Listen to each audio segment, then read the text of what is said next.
চাঞ্চল্যকর এই ঘটনায় রুজুকৃত মামলাটি অত্যন্ত গুরুত্বের সাথে আমরা তদন্ত করছি। গ্রেপ্তারকৃতদের কাছে পাওয়া তথ্য, সাক্ষীদের জবানবন্দি, উদ্ধারকৃত আলামত পর্যালোচনা ও সার্বিক বিবেচনায় মামলাটির তদন্ত শেষ পর্যায়ে রয়েছে।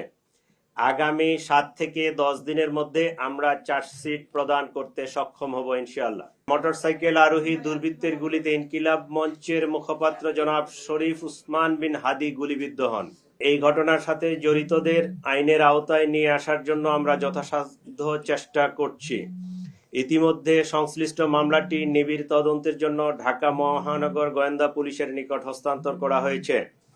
তদন্তকালীন এ যাবৎ এ ঘটনা সংগঠনে পরিকল্পনায় অংশগ্রহণ, ঘটনায় ব্যবহৃত অস্ত্রগুলি লুকানোর সাথে জড়িত, ঘটনার মূল 2 হোতাকে পলায়নে সহায়তাকারী সহ মোট 11 জনকে আমরা গ্রেফতার করতে সক্ষম হয়েছি। এই ঘটনায় জব্দকৃত উল্লেখযোগ্য আলামত সমূহ হত্যাকাণ্ডে ব্যবহৃত 2টি বিদেশি পিস্তল, 52 রাউন্ড গুলি, ম্যাগাজিন, ছোরা, হত্যাকাণ্ডে ব্যবহৃত মোটরসাইকেল ও ভুয়া নম্বর প্লেট, যে নম্বর প্লেটটি অপারেশনের সময় লাগানো ছিল। ঘটনার সময় ওসমান হাদিকে বহনকারী অটোরিকশা, ঘটনাস্থল থেকে হত্যাকাণ্ডে ব্যবহৃত গুলির খোসা, ভিডিও চিত্র, সিসিটিভি ফুটেজ ও অন্যান্য আলামত। প্রায় 53টি অ্যাকাউন্টের বিপরীতে 218 কোটি টাকার স্বাক্ষরিত চেক। বিজলি কেবলসের স্কিন কোটেড ইনসুলেশন আগুন প্রতিরোধী। বিজলি কেবলস, নিরাপদ আজীবন। তদন্তে প্রাপ্ত তথ্য, বিভিন্ন গোয়েন্দা সংস্থার প্রতিবেদন, গ্রেপ্তারকৃতদের দেওয়া জবানবন্দি পর্যালোচনা করলে দেখা যায় ফয়সাল ও আলমগীর ঘটনার পরপরই ঢাকা হতে সিএনজি করে আমিন বাজারে যায়। পরবর্তীতে তারা মানিকগঞ্জের কালামপুর যায়। সেখান থেকে পূর্ব পরিকল্পনা অনুযায়ী একটি প্রাইভেট কারে করে ময়মনসিংহের হালুয়াঘাটে পৌঁছে। ঘটনাটি তাদের পূর্ব পরিকল্পিত ছিল। এই জন্য আসামিদেরকে চিহ্নিত করার পূর্বেই তারা সীমান্ত পাড়ি দিতে সক্ষম হয়। হালুয়াঘাটের পূর্বে মুন ফিলিং স্টেশনে জনৈক ফিলিপ এবং সঞ্জয় তাদেরকে গ্রহণ করার জন্য অপেক্ষা করতে থাকে। ফিলিপ তাকে সীমান্ত পার করে ভারতের মেঘালয় রাজ্যে জনৈক পুত্তির নিকট হস্তান্তর করে। পুত্তি এক ট্যাক্সি ড্রাইভার স্বামীর কাছে তাদেরকে হস্তান্তর করে। স্বামী মেঘালয় রাজ্যের তুরা নামক একটি শহর আছে, সেই শহরে তাদেরকে পৌঁছে দেয়।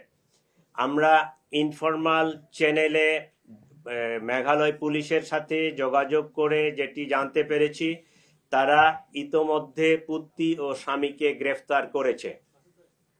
আমরা সন্দেহ করি আসামিদ্বয় অবৈধ পথে সীমান্ত পাড়ি দিয়েছেন।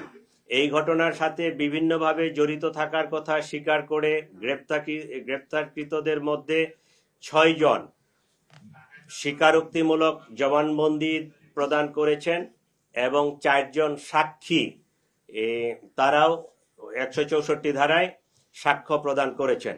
চাঞ্চল্যকর এই ঘটনায় রুজুকৃত মামলাটি অত্যন্ত গুরুত্বের সাথে আমরা তদন্ত করছি। গ্রেপ্তারকৃতদের কাছে পাওয়া তথ্য, সাক্ষীদের জবানবন্দি, উদ্ধারকৃত আলামত পর্যালোচনা ও সার্বিক বিবেচনায় মামলাটির তদন্ত শেষ পর্যায়ে রয়েছে। আগামী 7 থেকে 10 দিনের মধ্যে আমরা চার্জশিট প্রদান করতে সক্ষম হব ইনশাআল্লাহ। সরকার ইতোমধ্যে দ্রুত বিচার ট্রাইব্যুনালে মামলাটি নিষ্পত্তি করার ঘোষণা দিয়েছে। সেই লক্ষ্যে আমরা কাজ করছি।